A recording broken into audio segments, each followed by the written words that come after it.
রাজধানীর ধোলাইখাল হাট থেকে আপনাদের সঙ্গে যুক্ত হয়েছে। এই হাটটি মূলত রাস্তার উপরেই হয়ে থাকে সবসময়, এবারও সে একই জায়গায় হয়েছে, তবে এখনো রাস্তায় যানবাহন চলাচল করছে। সামনে হয়তো এই সব রাস্তায় আস্তে আস্তে বন্ধ হয়ে যাবে। এখানে যেমন বড় গরু এসেছে তেমনি ছোট গরু কিন্তু এসেছে। আমরা ফরিদপুর, মাদারীপুর, শরীয়তপুর, চুয়াডাঙ্গা, কুষ্টিয়া বিভিন্ন জায়গা থেকে কিন্তু এখানে গরু এসেছে। আমরা অনেক বড় আকারের গরু দেখেছি, অনেক ছোট আকারের, মাঝারি আকারের গরু আমরা দেখতে পাচ্ছি।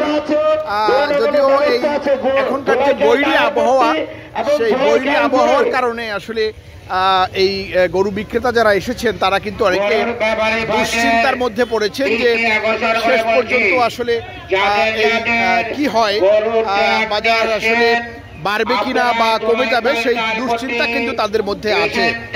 আমরা আপনাদের দেখতে পাচ্ছি যে ছোট ছোট আকারের গরু কিন্তু এই বাজারে